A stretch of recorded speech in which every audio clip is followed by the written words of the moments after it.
I am here with Rachel Leon Marks, who is an executive leadership coach, and she has consulted more than 1,200 executive senior leaders.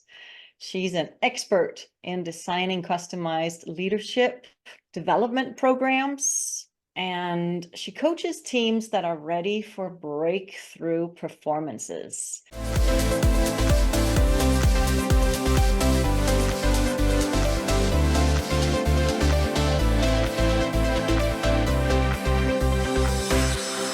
Rachel, I am so excited to be here with you today. Why don't you go ahead and tell us a little bit more about yourself? Great. Thank you, Heidi, for having me. I'm happy to be here. I have had a really interesting journey. I started out as more of a therapeutic-oriented person, doing a lot of work with people who wanted to increase their function as individuals or as teams. Oftentimes they had some sort of injury or setback in their lives, and that was kind of a catalyst for them to want to see how they could grow or what they needed to recover from. But in the last 15 years or so, I've really enjoyed working with people who haven't necessarily encountered an problem necessarily, but also want to just enhance their function as individual leaders, people, or of course, teams, as you mentioned. And the organizations I have an opportunity to work with are really different. They're in all different industries. Did a lot of work in healthcare because of my background, and also tend to do a lot of work with service-oriented folks. And then I have a big team of attorneys, government workers, higher ed, you name it. Lots of different people I've had the privilege of working with in my career. In contrast to that incredible degree and professional work in your coaching business that you are doing, you have in the last few years been on a journey that's pointing the focus more inward, deep within your heart, to explore and align yourself with your intuitive abilities, realizing what your truth is all about. That's really well said. I was raised as a clinician. We're scientists, and so we learn in very empirical ways, and we learn about what's true. And oftentimes we're trying to figure out what that single reality is that we can all agree upon, so that we can apply those same techniques over and over again, but in a very specific way. And so, I just found myself, I think it was probably, it's almost 8 or 9 years ago now, where I remember having a conversation with a dear friend of mine. And I just remember asking him, like, how do I increase my way of knowing? And he chuckled, he laughed at me, and he said, I don't know, trial and error. That was a very everyday, very common sense answer. And I just was like, no, I'm really looking for something. I really am looking for something much deeper. There's got to be something more out there that just feels true to me, and perhaps where my perspective as a learner or my own individual self or light, just has a way of knowing. And so I felt really perplexed by that for a long time. And I guess it's important to share that I've been a very head-oriented person for most of this life for me, really just trying to figure things out, sort through them, deeply reflective, but very head-oriented. And I guess it makes sense because I wanted to learn and grow, and have pursued different degrees, and came from a family that didn't have a whole lot, but really prized education as a thing we should all go for to give ourselves opportunities. So that really groomed a very head-oriented way of being. And yet I knew that there was more. And I was really, really, I think, suffering a little bit, or yearning in a more positive way, to just crack out of just my head and get into other places. And I know my body well as a physical being, as a gymnast growing up and a dancer, but I just I felt I felt like I had elements of me, but not a really connected me. And I also sensed I was really intuitive and had been told that. But I think I just was in my head and been searching for ways other people could teach me for such a long time, over 4 decades at that point. I've been really, really yearning. And in the last, I would say 3 or 4 years, and particularly this last year, really wanting to figure out how do I tune in to just me and what's true for me, and just really get more quiet, more peaceful, more relaxed around the fact that I think there is some really deep inner knowing, and it's time I start to figure out in my head or start to experience for myself, a way to get more attuned to that, and yeah, just be able to listen a little bit deeper. Yeah, it requires so much listening when we sharpen our intuitive abilities and we start acquiring what is true for us. That listening to, we can even call it like a divine guidance that comes through, or an inner wisdom that is always within us. But those hidden, very silent little messages that come through, they're so easy to pass up. And so that listening, developing that ability and that skill to truly listen. Would you tell us a little bit about how you have cultivated that listening to yourself? Yeah, I think it's happened in a couple different ways. One, I knew that in my life, particularly in my married life, I had become very busy with a young family, with dogs, with houses, with medical things going on, lots of things that would have me find a reason, excuse, or rationale for not being able to listen. So, like, I deeply know what gets in my way of listening, and that's when I'm too busy. And so, just figuring out that decreasing the schedule or taking on less, creating intentional space for quietness or time alone, time in nature, those are all things that I've come to realize are really quite helpful. I started testing. I think I started like testing my listening and my intuition a few years back when I would get like something that might be like a hit of knowing, or like just like a what I now would call like intuitive awareness or my inner knowing. I wasn't quite sure what it was. It was like, maybe this is a thought, maybe I'm just getting a sense of something. And so then I would test it. Like I get like a silly little thing. Like I walk into the different room in the house and I think, I wonder if we closed the garage. And so just test it. I just would be like, instead of wondering about that or thinking it was a fleeting thought, I just would go out to the garage and look, open the door and actually see what was happening. And lo and behold, the garage door had not been closed. And so I thought, oh, there's really something going on here, and at a much bigger level than just garage doors as well. But that I just started to notice when I had more space and less busyness going on in life for me, that there's a lot I'm attending to or is coming to me.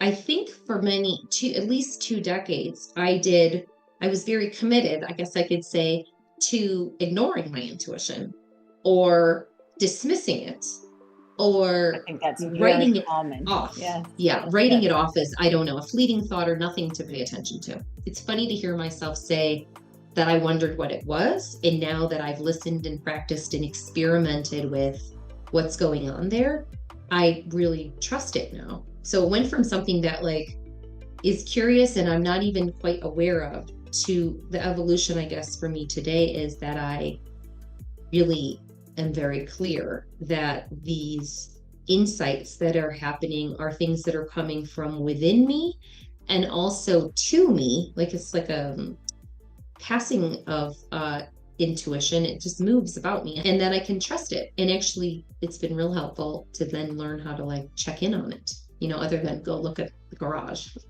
I've learned there's more to it than that, which has been really nice. You have been on a fascinating journey of inner work and truly diving in to challenge yourself and your belief systems and what you have found yourself in your life to truly go along with and believing, what you've taken on from teachers or parents or society in general.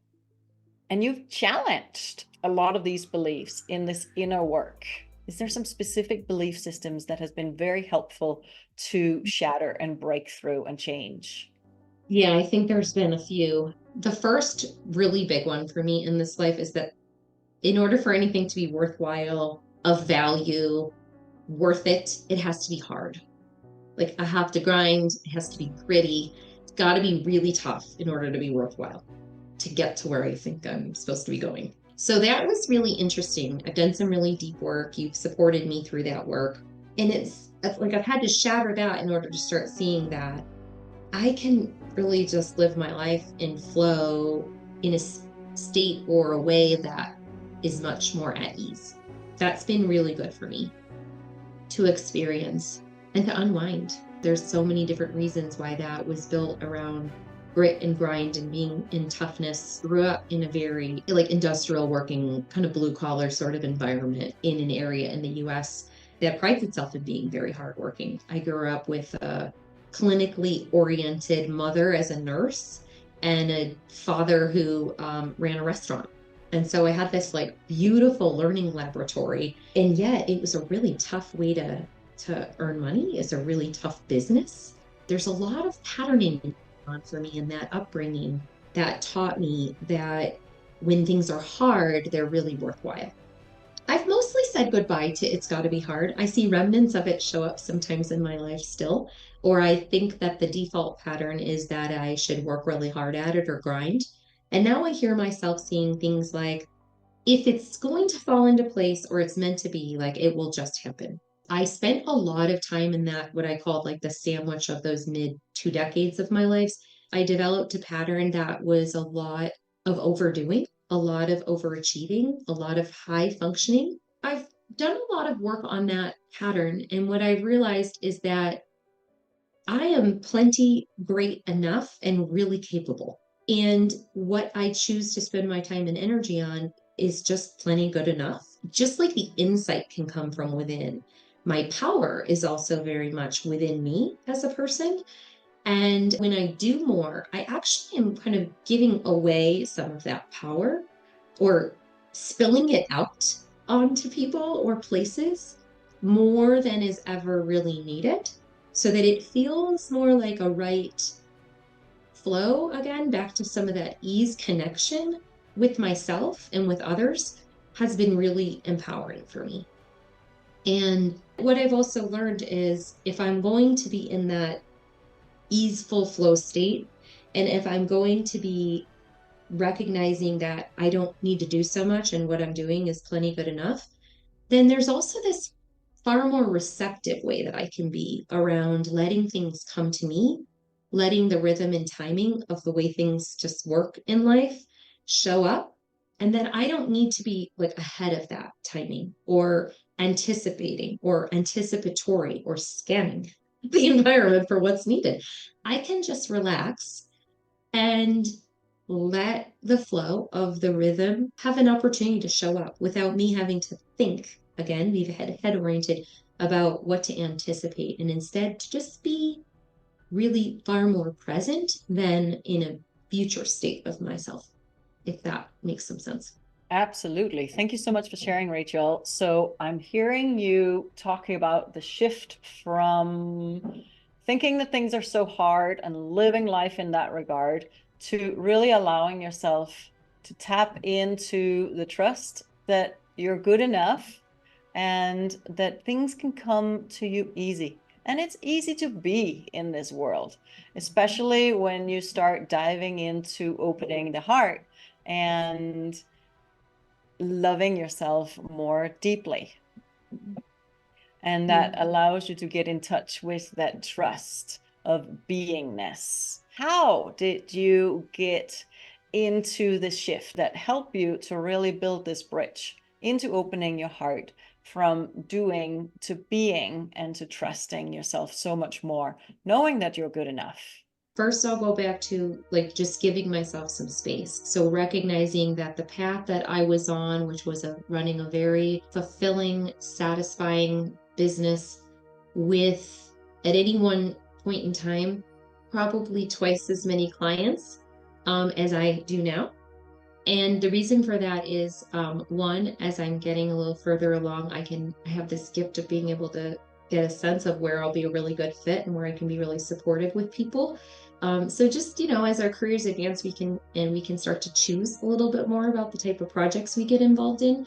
So first, like lightening up my schedule. I stopped working full time as an internal person and I created a lot of capacity. I wrote a really important letter to myself, which was a lot about like just creating the space to start stepping into my journey in a way that allowed me to be more receptive, and even come into any sense of awareness of what all these things are now that I would be exposed to. So I think that was like setting the table, getting my environment set, getting myself positioned to be able to do some of this. I was exposed to some and open to a colleague that was like further along with his spiritual practice. And I remember just asking him one day, like, what is this that you're doing? Like, I just said, like, I can feel something that you are doing. And he said, there's more than just like what we think there is here. Okay, well, that's really intriguing. And so I felt open to learn and to grow. And I asked a lot of questions and stayed curious. And into our relationship, I had come with about 3 or 4 years of like pretty deep healing work. I had worked with another healer. And as I've come to learn in life, like we get introduced to people when we're like ready for what we can be open to and experience. Now, before I would have said like what they can teach us. But now I know it's like, well, what am I actually really ready to learn and have some guidance with, have some mentorship with, have some partnership with. And so I had reached a point in working with two previous healers and like guide beings that are wonderful people. And I felt like I had learned and experienced like all I was going to learn within that realm, I guess I would say. And it was very helpful for getting kind of my body ready, understanding that my head was overworked. So I had done some of that pre-work. And so by the time we met, I felt like I knew I really was ready to work on my intuition. I knew that was the place I wanted to do some work. And I knew that I wanted to figure out how my gut health, which is two very easy words to say quite quickly, that came with about 30 years of what is going on with my gut and what's going on inside my body. And I knew I wanted something like that I could do for me. Because with the previous people that I'd worked with, I felt as though I needed them to help me figure out what I needed to learn and grow. And I think at that phase, I probably did. Like, I just didn't know that I had everything within me. And I could be asking questions or asking myself things and maybe making my own connection. But it was a really beautiful way to arrive to us about a year ago with some pre-work done. But I knew I wanted to work on intuition, and I knew I wanted something, because I'm pretty grounded, I knew I wanted something like really practical and pragmatic that I could do. So I wouldn't feel like I was in a place of what I would call like my therapeutic background would say, like I didn't want to be in a place of dependency on only being able to access or tap into a deeper way of knowing or to develop my spirituality when I was with people, but rather have a process for myself. I wanted a program where I'd have someone I could partner with where they could teach me, much like I would have like a home exercise program for my body to get strong or fit or recover so that I can climb this mountain I want to be able to climb. And having the focus be on my growth, my independence, my capabilities shining forward or like getting bigger was what I really was ready for. You're talking about learning ways to activate your intuition and the development, the evolution of your abilities, of you connecting with that inner wisdom of yourself. Can you tell a little bit about how you massaged that connection? When I got attuned to feeling what a yes and a no felt like in my body, so a simple exercise then might have been, let me write yes on a sheet of paper, put it on the ground and stand on it and just feel, like literally just pay attention and feel, what does a yes feel like to me? And then, using some polarities work, like what does a no feel like? And just standing on that. So I would say about 10, 15 years ago, I think it's about 10, 15 years ago or so, that felt true for me. but it's a little hard when you want to get a yes or a no to go pause, write on a sheet of paper, put it on the ground, and then just feel. And do I feel the same thing in my sacrum or my hips I usually do, or is it different today? So it was like, well, it was like I was, again, then being invited in to consider something, and in a very kind of broad, gross, big, not very specific sort of way. Like that's, I think, what started for me. And then I knew, okay, I want to trust that intuition. I want to trust that knowing. So how do I start developing some techniques? And there was a certain way that I could learn to get my body, my hands, my whole self like primed to be able to start to feel the energy field. And I remember thinking how lovely that was, because when I was in school to become an occupational therapist years ago, they talked about how, like, healers, how people could actually use therapeutic touch when you just hold hands over another human. But I never could feel that. And I wasn't ready then to tap in. So I knew about it's like my head was like, oh yeah, these things exist. And then I thought, well, I got a yes and I got a no. I know what that feels like in my body. It's very specifically different for me, which I'm happy about. And then the previous healer I worked with, I learned like some kind of get ready, sort of feel the energy field. That was very helpful. But it wasn't until we started working together that I would say I had a specific technique. Even knowing about muscle testing as an occupational therapist and having worked with chiropractors and even body talk practitioners, I've met a lot of wonderful people in my day.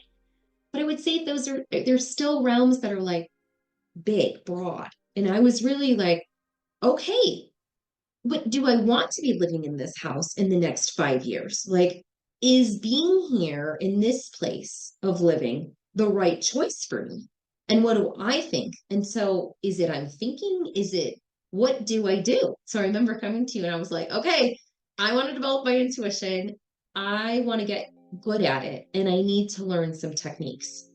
And so when you helped me with discerning the difference between a yes and a no and how I can actually feel that once I'm like really what I would call just really connected, that just kind of blew the doors open for me. I guess is what I could say. Or now I don't have to wonder if the garage door is open. I can just ask, is the garage door open right now or not? And I can get a very clear yes or no.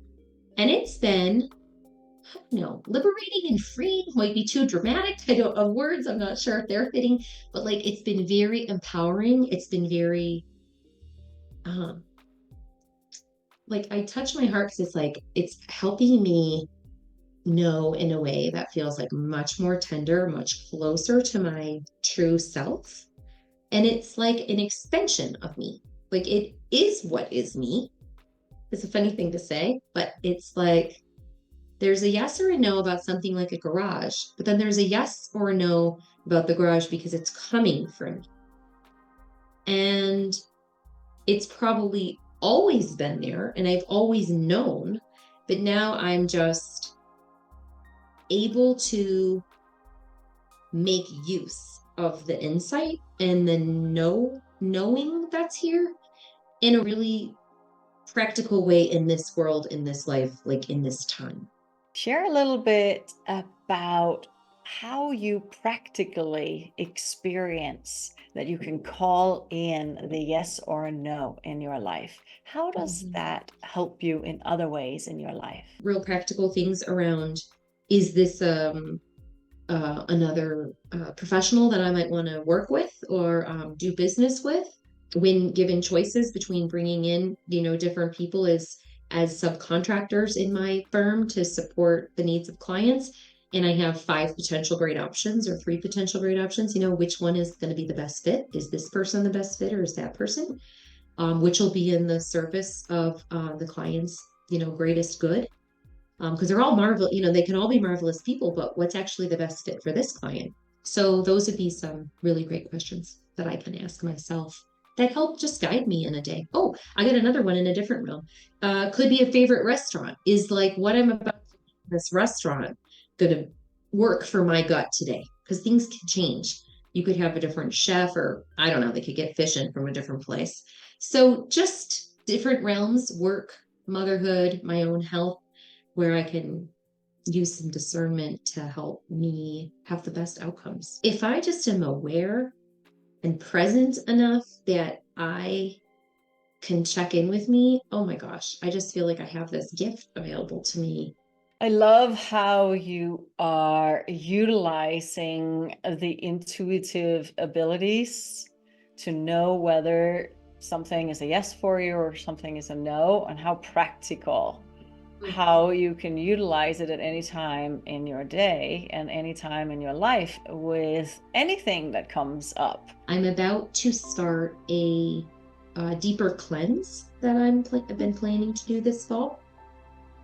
And I've got different options in terms of the timing or how many days to be able to do this for. Would it be in my best interest to do all 7 of these days of a cleanse, like sequentially right in a row, or good to split them up? So is it true that it is for your greatest good, Rachel, to do a cleanse 7 days in a row?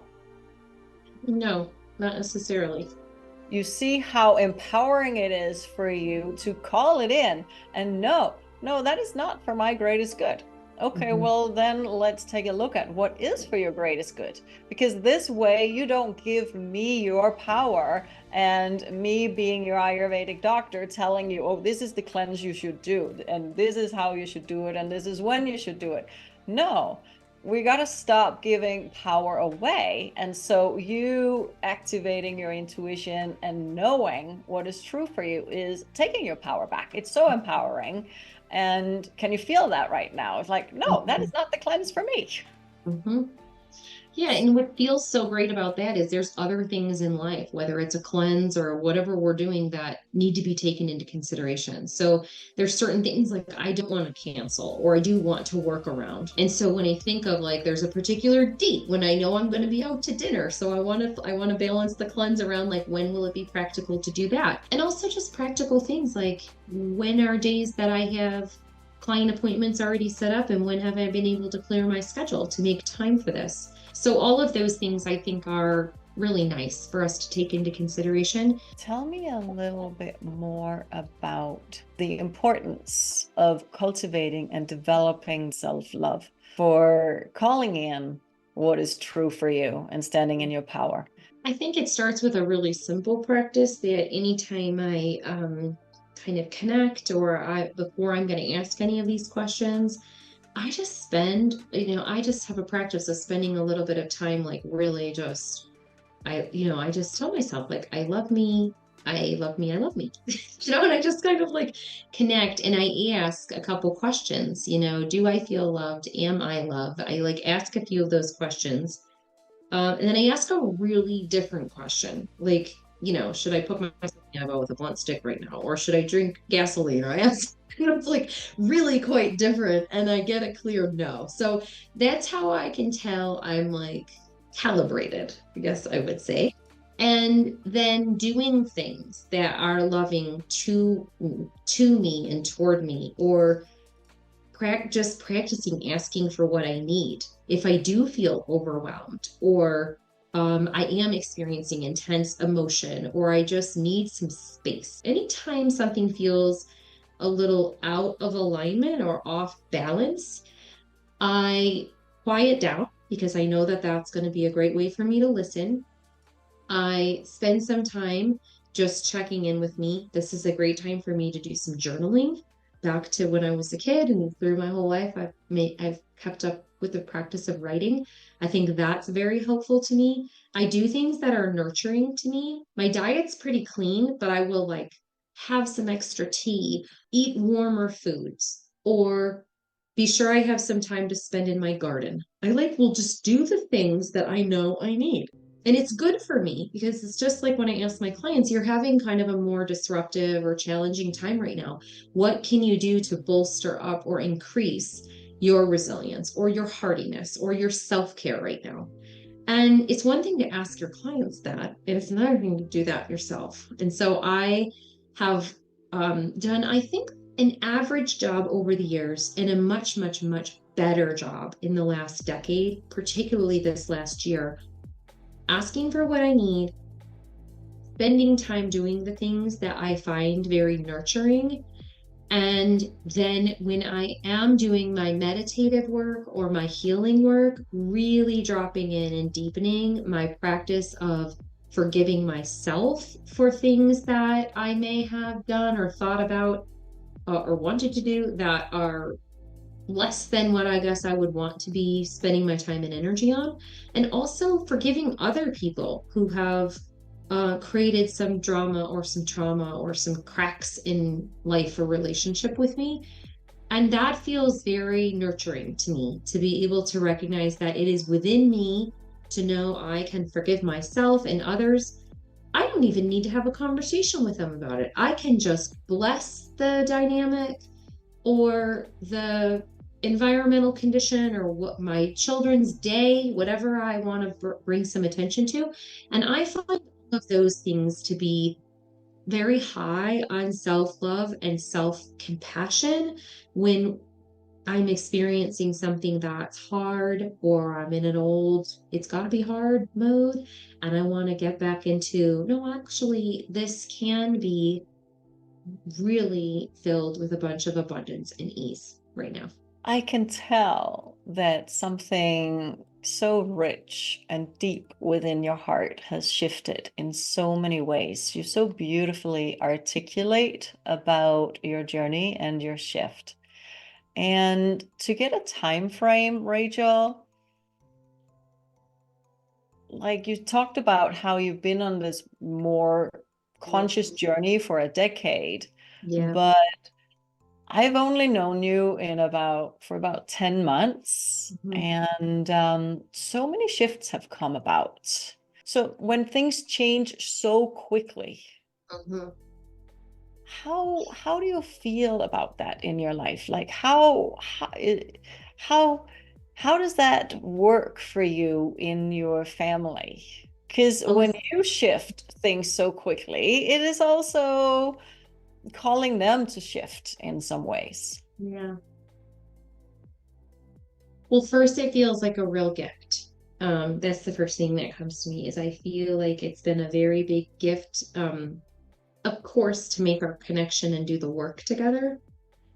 And what's come of that is actually experiencing things become easier. Like letting go of it and shattering it is one thing, but then to experience the synchronicity that can be there more than just like I'm looking on the positive side or I'm looking for the shimmering, silver lining. It's much more than that. For the listener that is tuning in right now, that is saying to themselves, I want to activate my intuition. I want to get to that place. What would you suggest to somebody that is just getting started? Ask yourself, like, what do I know I need right now? Like, what do I not know I need right now? What might be good for me? To just like ask some curious, inviting questions just to see what comes from within. What is it I need for me? Because I do believe that half of the answers that will be found are found there. And I think the other half are in partnership. We're finding a great guide, a great mentor, someone that will really bolster that inner knowing.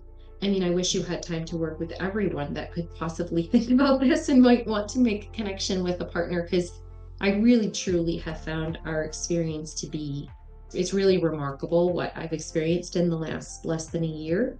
Yeah, so when it comes to intuition, I would say ask yourself, see what comes, and then get curious about what else is out there that might augment your personal journey with some support along your path. Because sometimes, you walk along your path and your shoe gets untied and you're holding on and you got other things and you need another set of hands. So I think that could be really helpful. And to just let yourself be on the journey. The leadership coach in me just says like we experience so many transitions in life. And so to just let yourself transition and transform in a way that can unfold into places and spaces and ways of being that we can't even imagine before we start out. And it's my greatest like gift to be on the receiving end of this learning and growth for myself because then it it is what gets shared back then with the people I have an opportunity to help support and serve. And so I just think us all figuring out what's best for what we need, and then the other people in the fabric of like our community and our lives that can help make that an even richer experience, because then we all give back to each other in this really rewarding, very building, service oriented sort of way of being. Thank you so much for sharing, Rachel. That's a beautiful message. Let's end this incredible exchange and sharings by remembering that we are so loved. And let's come home into the heart, taking a long, deep breath and dropping down into the heart. And let's remember that it is never too late to heal at all levels. And so it is. Namaste.